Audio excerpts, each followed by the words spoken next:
দেখো আমরা ভাত খেতে বসেছি। জ্যাক জুলি মাছ, আজকে আমাদের পুকুরে মাছ হয়েছে। তা ও জ্যাক মাছ খেতে ভীষণ ভালোবাসে, গরম মাছ। আমি যখনই ভাত খেতে বসে তো দুজনের জন্য গরম ভাজা মাছ নিয়ে আসি। তা দুজনে দেখো আমরা খাবো না ওরা দুজনে খাবে কোনটা। দুজনে মানে মাছ খেতে ভীষণ পছন্দ করে। জ্যাক তো ভীষণ পছন্দ করে।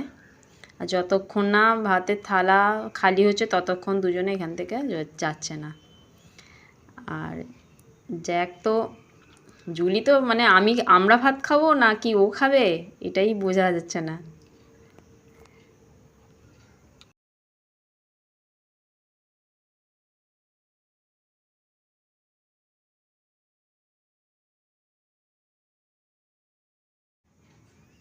হনুমান দেখে এলো। হনুমান এসছে অনেক সকাল থেকে, প্রচুর হনুমান এসছে।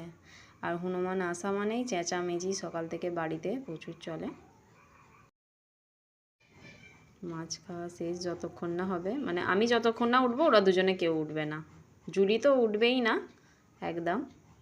ওই তো আমি ভাত খাচ্ছি না ওরা খাচ্ছে, বুঝতে পারা যাচ্ছে কি কে ভাত খাচ্ছে বুঝতেই পারা যাচ্ছে না কারা।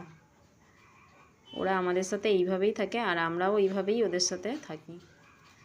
আমার দু সন্তানের মতনই আমি ওইভাবেই মানুষ করেছি ওদের ঘরে। আমরা যেখানে শুই সেখানেই শোয় ওরা দুজনে। সব সময় আমাদের মা বাবা সব সময় চলে। দাদা তো সব সময় থাকে না, পড়তে যায়। ওকেও ভীষণ ভালোবাসে, ও অপেক্ষা করে ওর জন্য।